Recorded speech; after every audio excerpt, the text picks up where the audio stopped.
My son wasted our savings on a scammer girlfriend, but my 13-year-old grandson turned the tables. I never imagined betrayal could come from my own son. For decades, and I had worked hard, saving every penny for our retirement and for the security of our family. We sacrificed vacations, luxuries, even comfort, just so we could ensure a stable future. That money wasn't just numbers in a bank, it was our entire life's work, the legacy we wanted to pass down. But in one reckless decision, my son destroyed it all.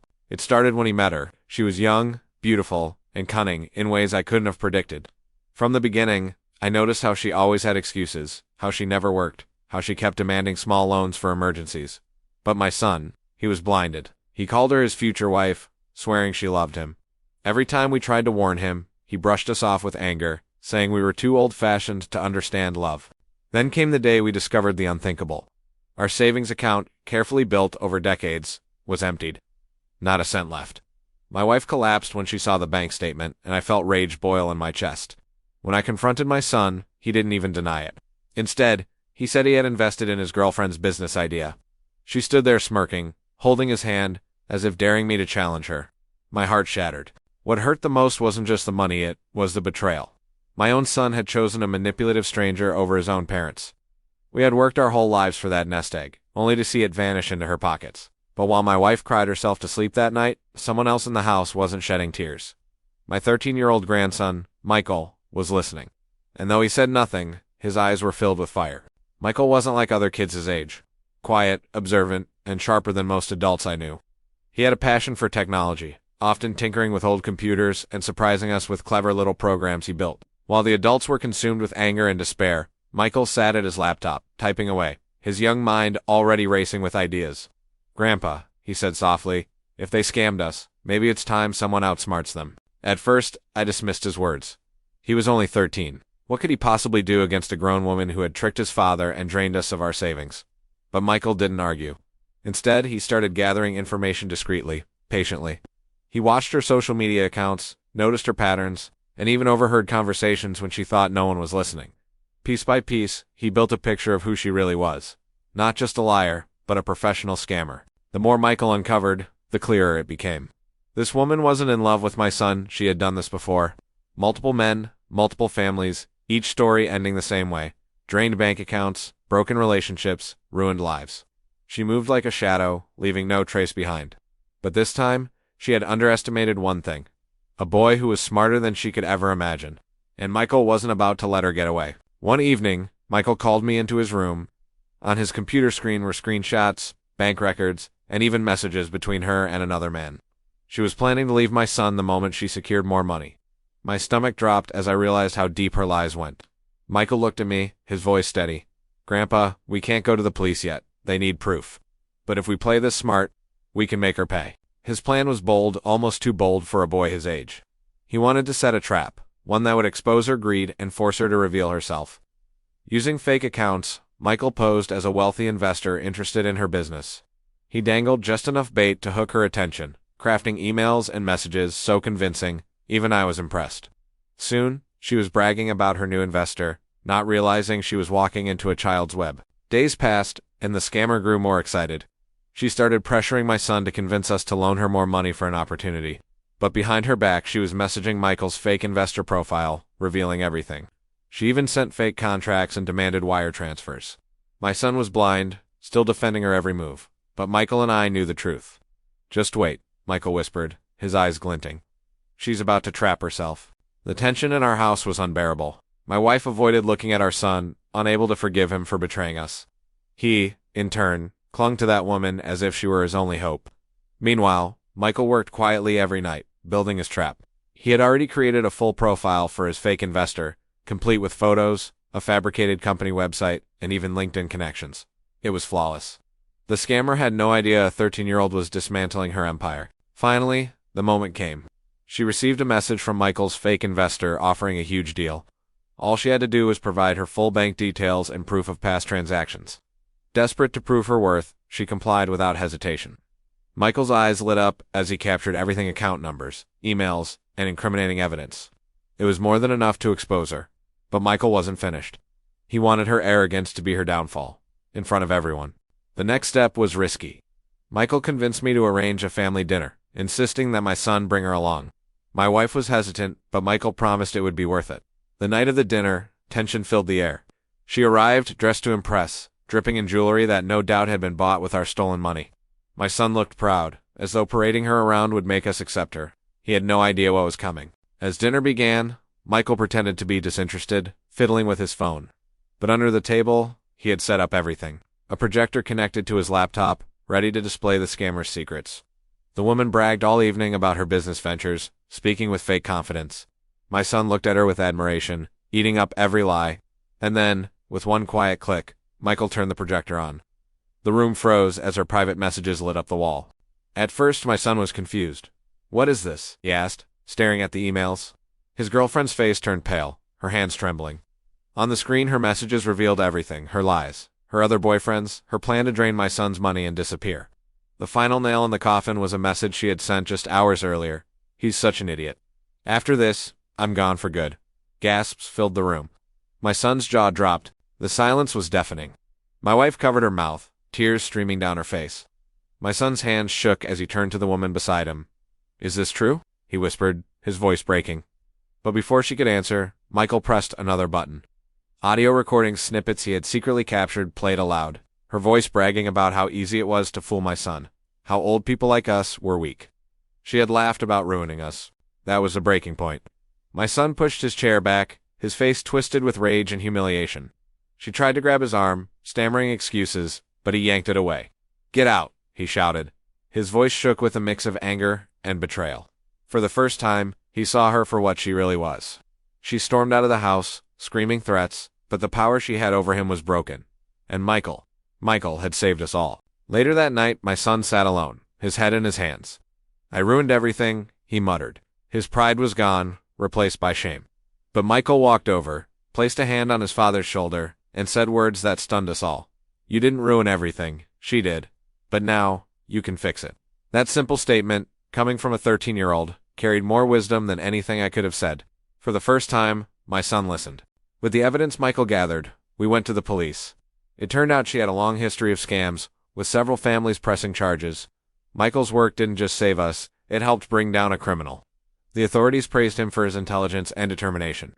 My son, though still ashamed, began rebuilding his relationship with us, apologizing for the pain he caused.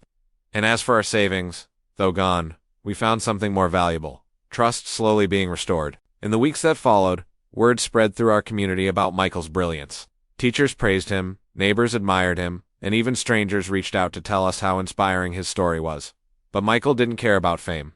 When I asked him why he did it, he simply said, "Because family protects each other, even when someone makes a mistake." At that moment, I realized, though we had lost our savings, we had gained something far greater: a hero in our grandson. Life after the scandal wasn't easy. The money was gone, the retirement fund shattered, and my son's shame weighed heavily on our family. But slowly, we began to heal. My wife and I took comfort in small victories: family dinners without lies, laughter from Michael, and seeing our son spend more time with him instead of chasing illusions. The shadow of betrayal lingered, but Michael's actions had given us a second chance to rebuild. Not in wealth, but in love. My son struggled to forgive himself. He would sit on the porch for hours, staring at nothing, replaying the choices that led to disaster. One evening, he confessed, "Dad, I wanted so badly to prove I wasn't a failure. She made me feel important." His words cut deep, because I finally understood. He wasn't just foolish, he was desperate for validation. And that woman had exploited his weakness. It hurt, but it also gave us a path to help him heal. Meanwhile, Michael grew closer to his father. Though young, he became a bridge between us. He'd sit with his dad, teaching him about technology, showing him how scams worked, and reminding him that not everything online is real. The irony wasn't lost on me, a 13-year-old guiding a grown man through lessons of caution and wisdom. But my son listened. Slowly, he began to admire Michael, realizing his boy was wiser than he ever gave him credit for. The police investigation against the scammer expanded quickly. Other victims came forward, families just like ours who had been manipulated and drained. Michael's evidence became central to the case, and prosecutors praised him for his meticulous work. Though still a child, his contribution was monumental. Seeing him stand in court, confidently explaining how he uncovered her lies, made my chest swell with pride. He wasn't just our grandson, he was a beacon of hope for others. The trial ended with justice served. The scammer was sentenced 2 years in prison for fraud, theft, and identity manipulation. Watching her lead away in handcuffs felt surreal. She had once strutted into our home, dripping with arrogance, convinced she could destroy us without consequence. Now she was powerless. My son wept not for her, but for the version of himself he had been under her control. It was a bitter lesson, but one he would never forget. In time, the story of our downfall and Michael's bravery spread beyond our town. A local newspaper ran an article about the 13-year-old who outsmarted a professional scammer. Soon, bigger outlets picked it up. Reporters knocked on our door, asking for interviews. Michael, shy as ever, didn't bask in the attention. He always gave the same answer. I just wanted to protect my family. But the world saw him for what he was, a boy with the mind of a warrior.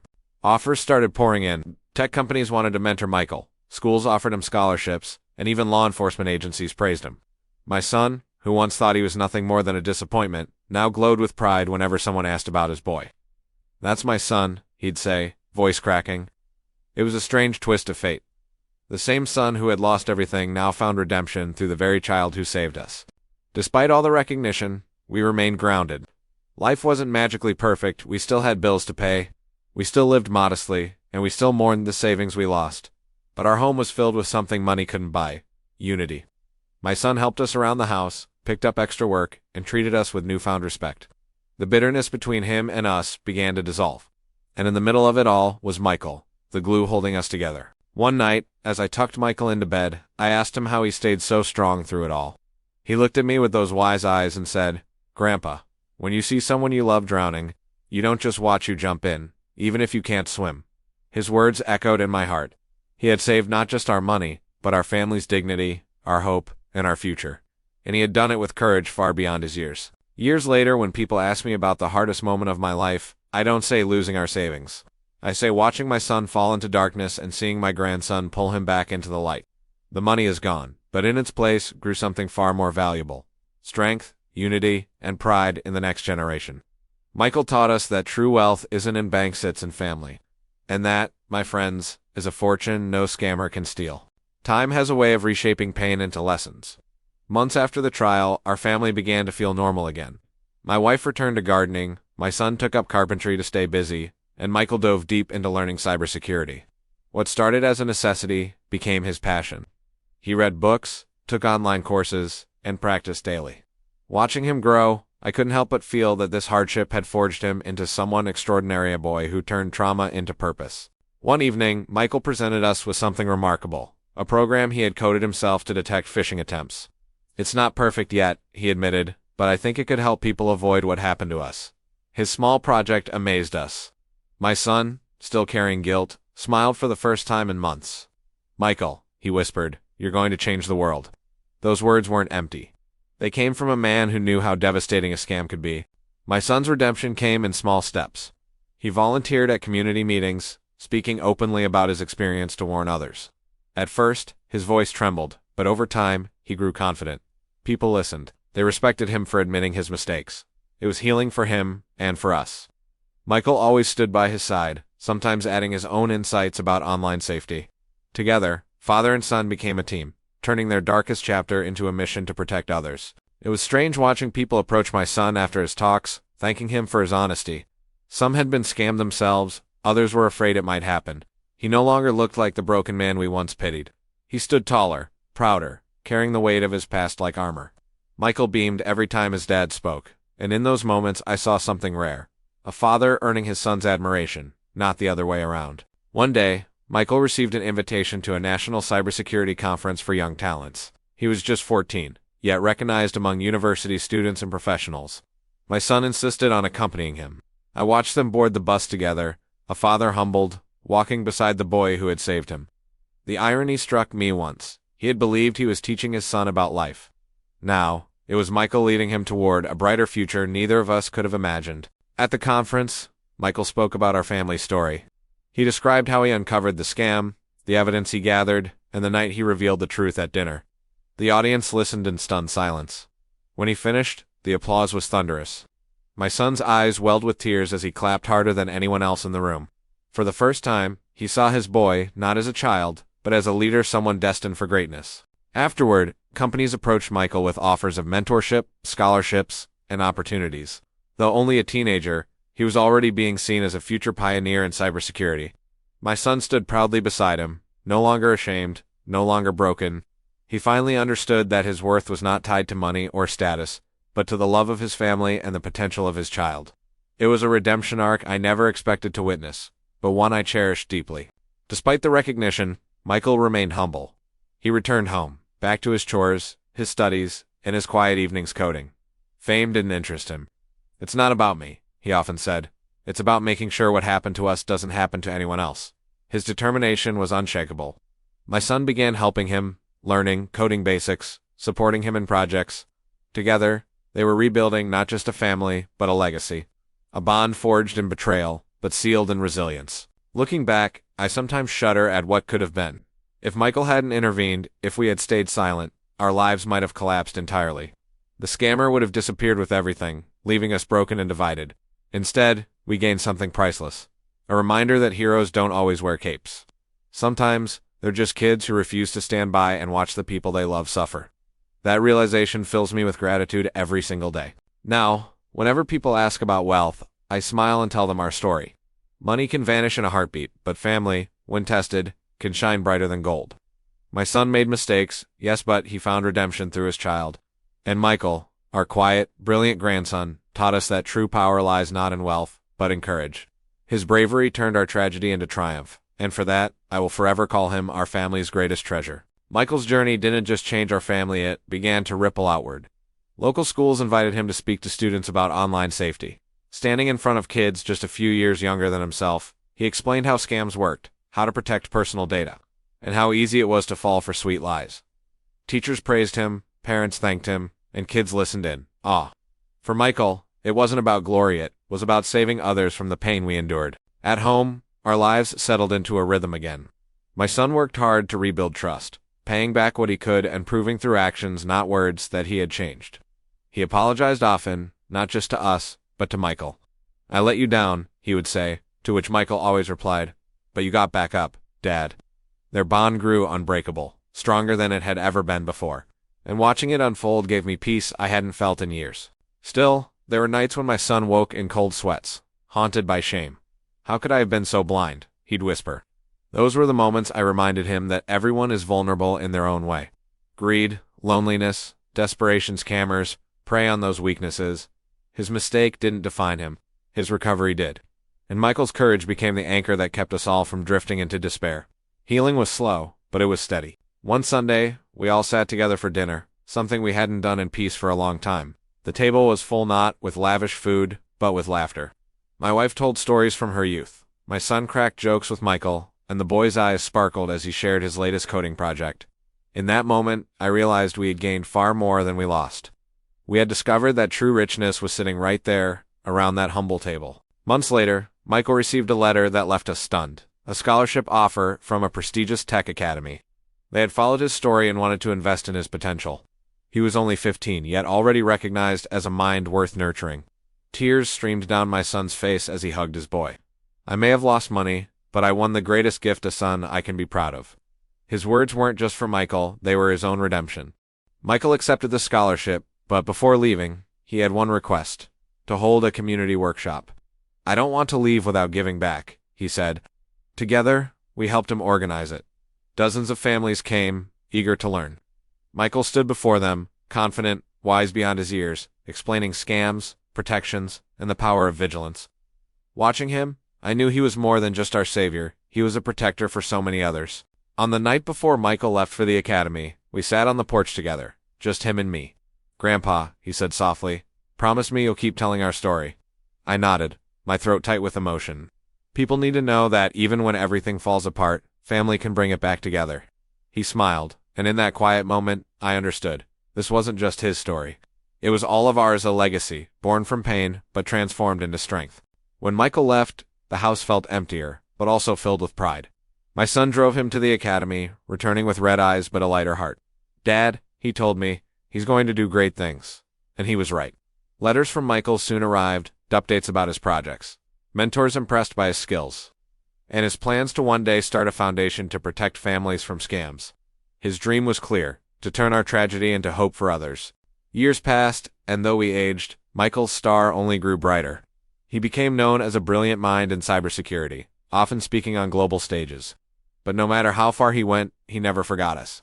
Every holiday he returned home, bringing stories, gifts, and the same warm smile. My son, once broken, now stood proudly by his side, a man redeemed by the love of his child.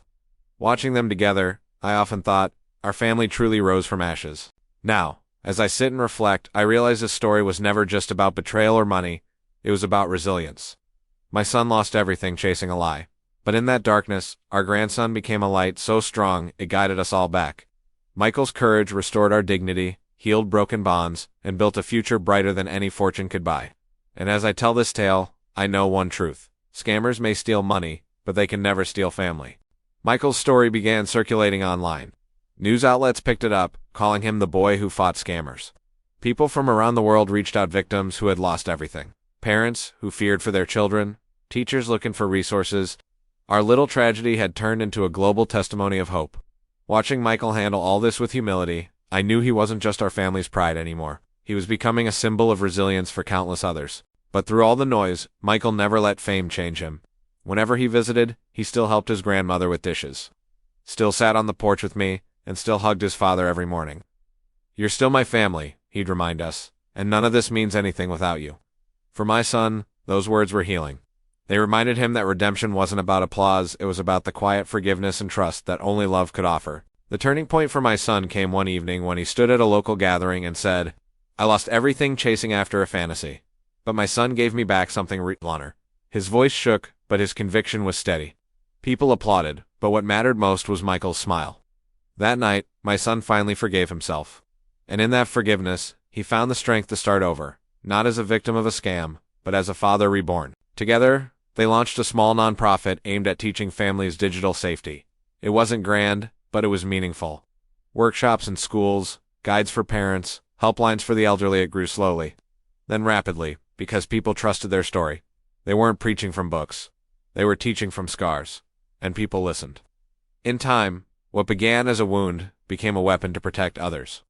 That, to me, was the greatest victory of all. One day, a letter arrived from a woman who had been on the verge of losing everything to a scammer. She had seen Michael speak, recognized the signs, and stopped in time. "You saved my life," she wrote. My son held the letter to his chest, tears streaming. "Michael," he whispered, "look at what you've done." The boy only shrugged, but his eyes glistened. In that moment, we all understood, his courage was changing lives far beyond our family. By the time Michael turned 18, he was already known in his field. Universities competed for him, companies offered contracts, but he chose to stay true to his mission, protecting families. On his birthday, we gathered again 3 generations at the same table. My son raised a toast, his hand trembling. "To my boy, who saved not just our future, but my soul." There wasn't a dry eye that night, because everyone knew how deep those words ran. As I grew older, my greatest comfort was knowing that our legacy wasn't one of shame, but of transformation. People often assume wealth comes from money, but I learned otherwise. True wealth is the courage of a child who refuses to give up, the strength of a family that chooses to forgive, and the power of turning mistakes into lessons.